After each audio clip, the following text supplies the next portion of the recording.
உறவுகளுக்கு வணக்கம். சமீபத்தில் நடந்த சில சுவாரஸ்யமான அரசியல் நிகழ்வுகளை பற்றி நாம் பேசுவோம். நேற்று உச்சநீதிமன்றத்தில் தமிழ்நாடு அரசின் 3 வழக்குகள் நடைபெற்றன. அவற்றில் 3லுமே தமிழக அரசிற்கு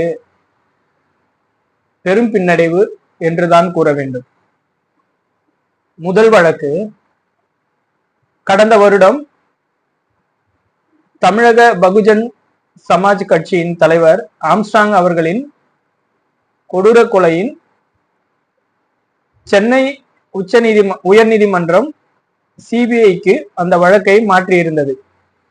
அதனை எதிர்த்து தமிழக அரசு சார்பாக வழக்கு தொடுத்திருந்தது. அதில் எந்தவித தடையும் விதிக்க முடியாது என்றும் அவ்வழக்கை சிபிஐ விசாரிக்கலாம் என்றும் உச்சநீதிமன்றம் உத்தரவு வழங்கியுள்ளது. மேலும் சென்னை உயர்நீதிமன்றம்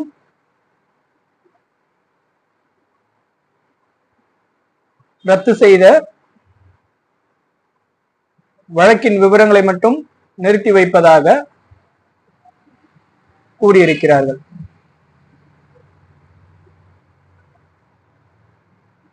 தமிழகத்தில் தலித் மக்களின் ஆகப்பெரும் தலைவராக விளங்கியவர் ஆம்ஸ்ட்ராங் என்பது அனைவரும் அறிந்தது.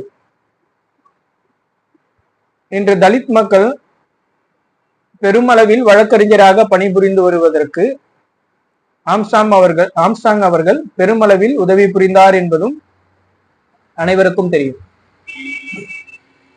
கல்வி மட்டுமே ஒரு மனிதனை முன்னேற்ற முடியும் என்பதில் பெரும் நம்பிக்கை கொண்டவர் ஆம்ஸ்ட்ராங் என்பது நான் தனிப்பட்ட வகையில் அவரிடம் இருந்து அறிந்து கொண்டது. இதனால் அவ்வழக்கினை சிபிஐ விசாரித்து உண்மை குற்றவாளிகள் தண்டிக்கப்பட்டு இதன் மூலமாக திருமதி ஆம்ஸ்ட்ராங் அவர்களுக்கு நியாயம் கிடைக்கும் என்று நம்புவோம். இரண்டாவது வழக்கு. இவ்வழக்கை பற்றி பேசுவதற்கு மனது மிகவும் வேதனைப்படுவது இயற்கை. கடந்த செப்டம்பர் மாதம் 27ஆம் தேதி கரூரில் நடந்த ஒரு பெரும் துயர் சம்பவம் குறித்து இவ்வழக்கு. அவ்வழக்கின் அரசியல் கட்சி தமிழக வெற்றி கழகம் மற்றும் அதில் பாதிக்கப்பட்டவர்கள் சிபிஐ இந்த வழக்கை விசாரிக்க வேண்டும் என்றும் மற்றும்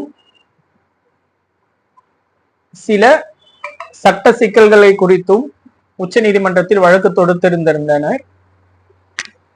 அது குறித்தும் பல்வேறு வகையில் வாத பிரதிவாதங்கள் நடந்தன.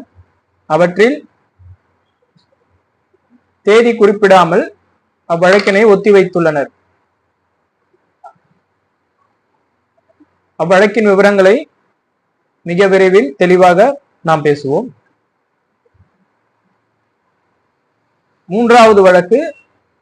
இதுவும் ஒரு குறிப்பிட்ட மாவட்டத்தை பெருமளவில் உலுக்கியது.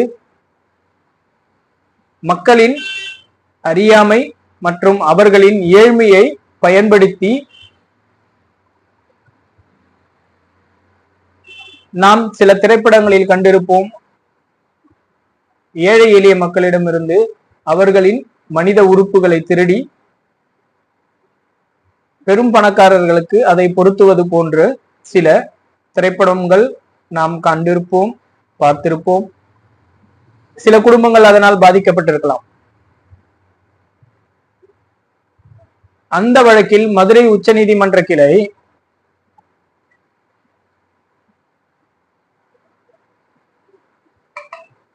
சிறப்பு புலனாய்வு குழு அமைத்து அவ்வழக்கை விசாரிக்க வேண்டும் என்று உத்தரவிட்டிருந்தது. அந்த சிறப்பு புலனாய்வு குழு அவ்வழக்கினை விசாரிக்க வேண்டாம் என்று தமிழக அரசு ஒரு மேல்முறையீட்டு மனுவை உச்சநீதிமன்றத்தில் செய்திருந்தது. அதன் விசாரணையும் நேற்று நடைபெற்றிருந்தது. அவ்வழக்கிலும்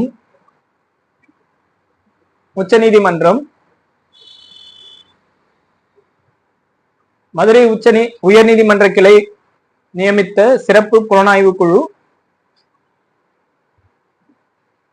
கிட்னி முறைகேடு வழக்கை விசாரிக்கலாம் என்றும் உத்தரவு வழங்கியுள்ளது.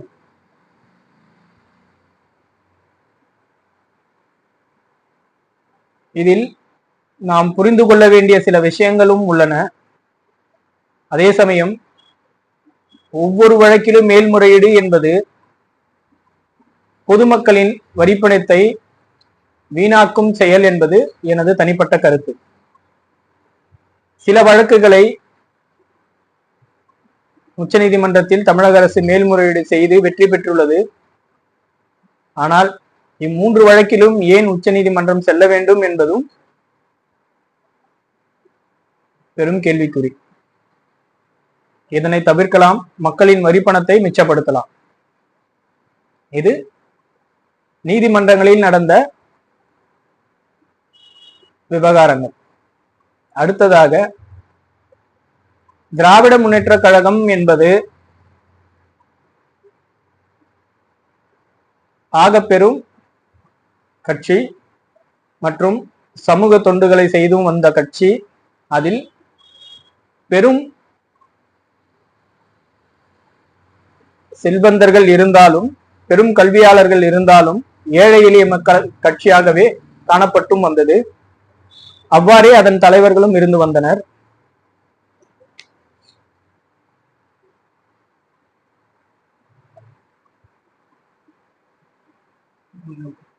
துணை முதல்வர் உதயநிதி அவர்கள்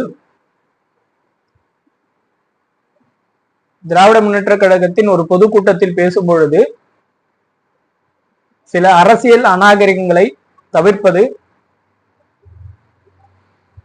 மிக பெரும் அளவில் தலைவராக வளர்ந்து வரும் உதயநிதி அவர்களுக்கு எங்களது தாழ்மையான வேண்டுகோளாகும்.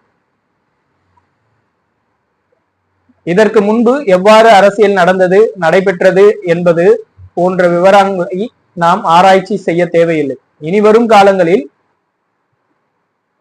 தமிழக வெற்றி கழகத்தின் தலைவர் மிகவும் இளையவர், 50 வயதை கடந்தவர்.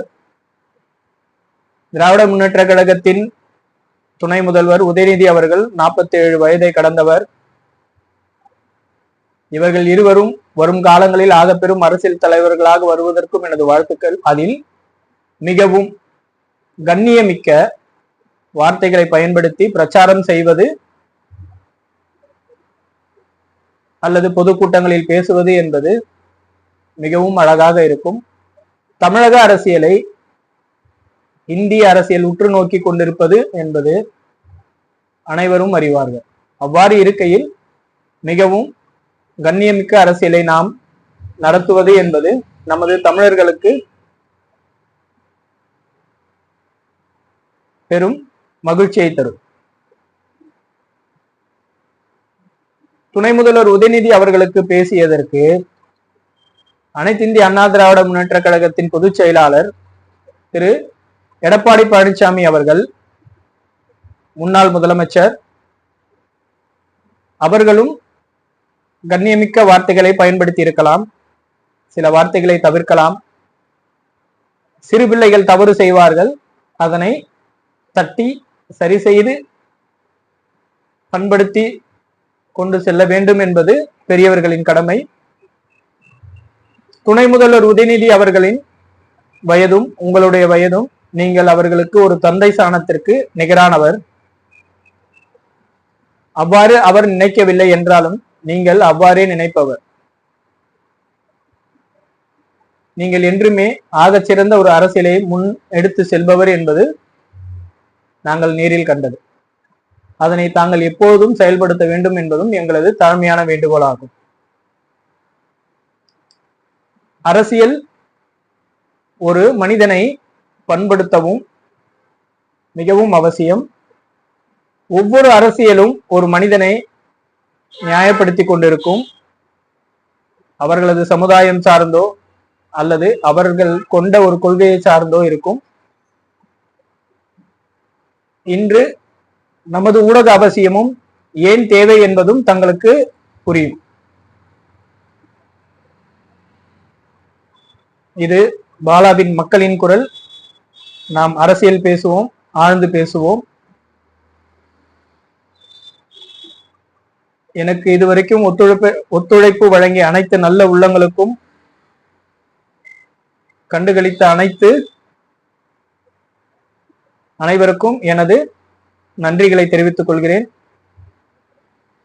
எனது சேனலையும் சப்ஸ்கிரைப் பண்ணுங்க, கிளிக் பண்ணுங்க, லைக் பண்ணுங்க. முடிஞ்சா என்னோடையும் அரசியல் பேசுங்க.